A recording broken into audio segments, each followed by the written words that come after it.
राज्य कर्मचारी महासंघ 90 इकाइयां, 90 विभागीय संगठन जिसमें है 140 के आसपास हमारे जो खंड स्तर एवं जिला स्तर और सभी विभागीय इकाइयों के सभी मिला के जितने भी संगठन है उसको लेकर राजनीतिक कर्मचारी महासंघ का गठन हुआ है। सबसे पहले 27 नवंबर 2021 को जो हमारी जेसीसी हुई थी, एक ऐतिहासिक जेसीसी आप सबने देखा होगा, आपने कवर भी किया होगा। 62 सूत्रीय डिमांड चार्टर हमने प्रदेश सरकार को दिया था, जिसका कार्मिक विभाग ने जेसीसी के माध्यम से वहां पर जो उनका जितना भी हमारा बनता था वो सारी डिमांड जो है उन्होंने कवर की थी।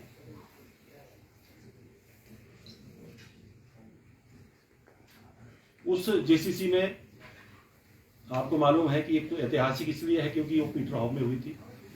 हमारे विभागीय संगठन, हमारे जिला के पदाधिकारी सभी को मिलाकर तकरीबन 600 और 700 के बीच की जो संख्या थी उस जेसीसी के अंदर भागीदारी रही थी। और वो क्योंकि पदेन सदस्य होते हैं उस जेसीसी के, इसलिए उनका आना जो है वहाँ जरूरी था। माननीय मुख्यमंत्री महोदय ने उसकी अध्यक्षता की, उसके बाद कुछ अनाउंसमेंट की और वो माननीय हमारे जो वर्दी चीफ सेक्रेटरी है उन्होंने उसको चेयर किया। उसके बाद मैं सबसे पहले तो धन्यवाद करूंगा प्रदेश सरकार का, प्रदेश के माननीय मुख्यमंत्री आदरणीय श्री जयराम ठाकुर जी, जो एक न्यायप्रिय, शालीन, विनम्र स्वभाव जिनका है और कर्मचारियों के लिए हमेशा जब से उन्होंने शपथ ग्रहण की थी उसके तुरंत बाद उन्होंने जो डीए की किस्त जारी की थी तो उन्होंने बता दिया था कि कर्मचारियों के लिए कितने हितैषी है। मैं सबसे पहले धन्यवाद करूंगा कि जेसीसी के माध्यम से जो 62 सूत्रीय डिमांड चार्टर है उसमें हमारे जितनी भी अनाउंसमेंट्स थी जो बहुत जरूरी थी, जैसे हमारा पे स्केल का जो इशू था वो 2016 से पेंडिंग था, उन्होंने वो अनाउंस किया तो मैं हम उनके लिए बधाई के पात्र है। पे स्केल में 2.25, 2.59 दो ऑप्शन पहले दी गई थी, क्योंकि पंजाब को हम जो पंजाब की पे कमीशन की रिकमेंडेशन है उसको हिमाचल प्रदेश सरकार जो है वो एक्सेप्ट करती है। ऐसा पूर्व जो हमारी जो प्रीवियस प्रैक्टिस रही है।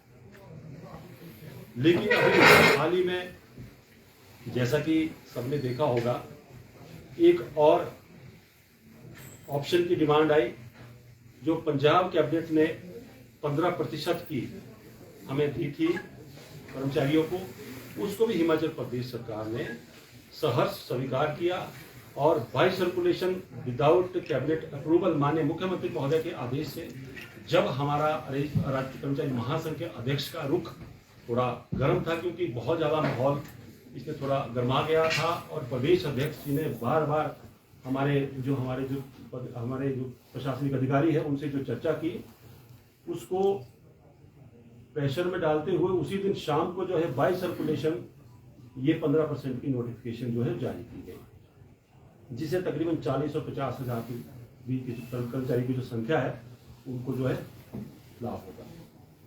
इसके बाद राइडर का इशू है, बार बार आप लोग सोशल मीडिया के माध्यम से भी देखते होंगे, मीडिया के माध्यम से देखते होंगे।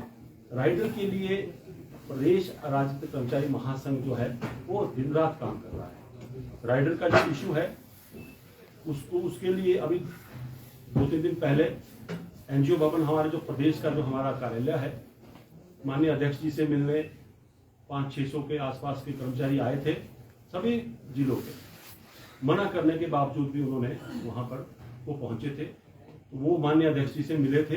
अध्यक्ष जी ने भी आश्वासन दिया है और हम जिला की तरफ से भी पूरे आश्वस्त है कि वो जितना भी हो सके, जितनी जल्दी भी हो सके जो राइडर की समस्या है उसका समाधान करे और प्रदेश सरकार से जो भी हमारे कर्मचारी वंचित है इस स्केल को लेकर उसको जो है पूरा करे। 2009 की जो नोटिफिकेशन है, मई 2009 की भारत सरकार की, आपको मालूम है कि बहुत समय से लंबित थी। प्रदेश सरकार ने जो हमारे अपाहिज कुछ कर्मचारी डिसेबल हो गए हैं और हमारे कुछ जो इस दुनिया को छोड़कर चले गए थे वो कर्मचारी, उनको जो है मई 2009 की जो नोटिफिकेशन जो जारी की है उससे उनको जो है लाभ मिलेगा। उसके लिए हम बधाई के पात्र हैं। लेकिन अभी लड़ाई खत्म नहीं हुई है, क्योंकि हमारा जो एनजीओस फेडरेशन का मेन जो मुद्दा है वो है कि हमारे जो ओपीएस है उसको बहाल किया जाए।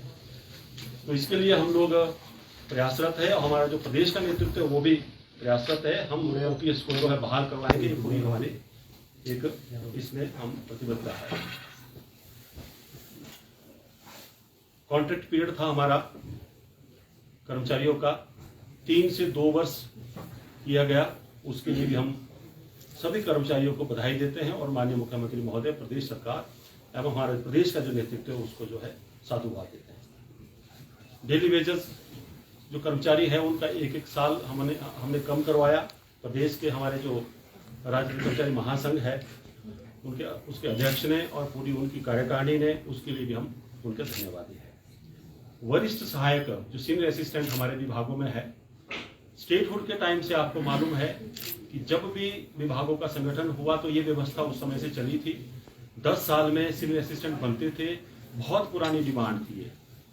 लेकिन मैं धन्यवाद करूंगा माननीय मुख्यमंत्री महोदय का, प्रदेश सरकार का और हमारे जुझारू प्रदेश अध्यक्ष अश्विनी ठाकुर जी का। उन्होंने 10 से 7 वर्ष इसको जो है प्रदेश सरकार से कम करवाया। उसी के बाद आपने देखा होगा बहुत सारी डिमांड जेसीसी में जो एडमिनिस्ट्रेटिव लेवल पर जो एडमिनिस्ट्रेटिव सेक्रेटरीज को करनी है उसके लिए भी डायरेक्शन दी गई है और वो सभी विभागीय संगठन जो है अपने अपने हिसाब से एडमिनिस्ट्रेटिव सेक्रेटरीज के पास जाते हैं और अपने काम करवाते हैं। अगर कहीं फिर भी कमी होती है तो हमारा जो प्रदेश का नेतृत्व है वो कार्य कर रहा है। इसके बाद 25 जनवरी को हमारा जो स्टेटहुड डे था उसकी सेलिब्रेशन थी सोलन के अंदर ठोडो ग्राउंड में। माननीय मुख्यमंत्री महोदय ने वहां विकल्प की घोषणा भी की थी जो 15% जिसकी मैंने अभी आप लोगों को बताया।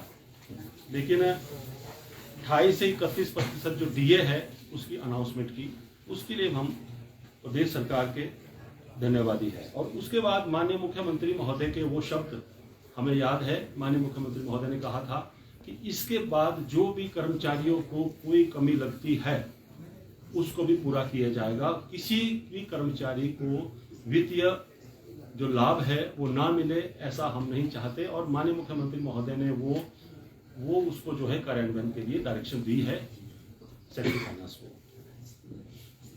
बहुत सारे लोगों को, हमारे जो पेंशनर थे 2016 के बाद के, उनको जो पेंशन का तोहफा भी मिला और रिवाइज पेंशन उनको अभी थोड़े दिन में नोटिफिकेशन जारी होने वाली है। पुलिस पे बैंड बहुत वर्षों से ये इशू चल रहा था। पुलिस के जो कर्मचारी है वो एनजीओस फेडरेशन में आज से पहले नहीं थे, लेकिन फिर भी हमारा जो प्रदेश का नेतृत्व है उन्होंने देखा कि ये बहुत सारे कर्मचारी ऐसे हैं जो हमारी जो दिन रात सेवा कर रहे हैं और उनका जो सेवा काल जो था 8 वर्ष का जो पे बैंड का इशू था उसको कम करवाया और 5 वर्ष किया गया।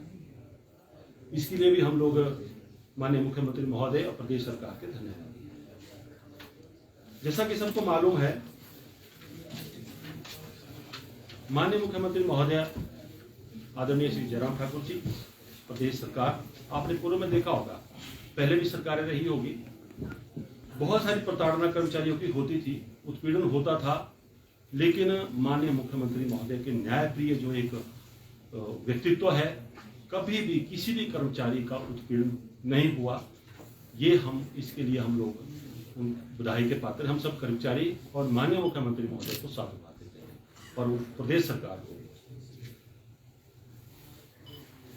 मांगे जो है हमारी वो अभी पूरी नहीं हुई है। मांगे, डिमांड्स आर एंडलेस, क्योंकि निरंतर प्रक्रिया है, चलनी चाहिए, चलती भी रहती है।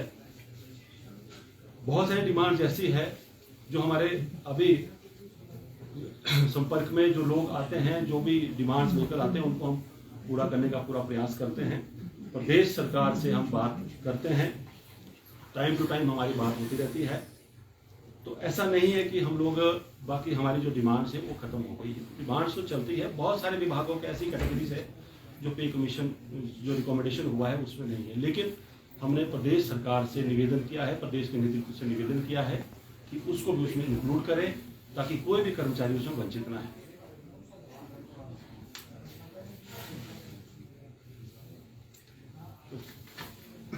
मैं बताना चाहूंगा,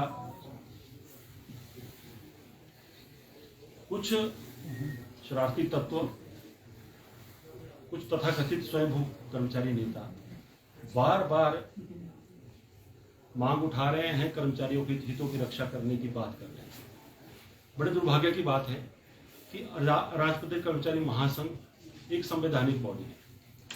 हमारा जो चुनाव है वो एक संवैधानिक तरीके से हुआ है, बाई बैलेट हम चुन कर आए हैं। प्रदेश का जो नेतृत्व हमारा आज के समय में कार्य कर रहा है, उनके साथ उस विभाग में वो उस विभाग के अध्यक्ष भी है और उनके साथ 50 और 55 हजार के आसपास के कर्मचारी, हमारे गैर शिक्षित कर्मी हमारे विभाग से संबंधित हैं।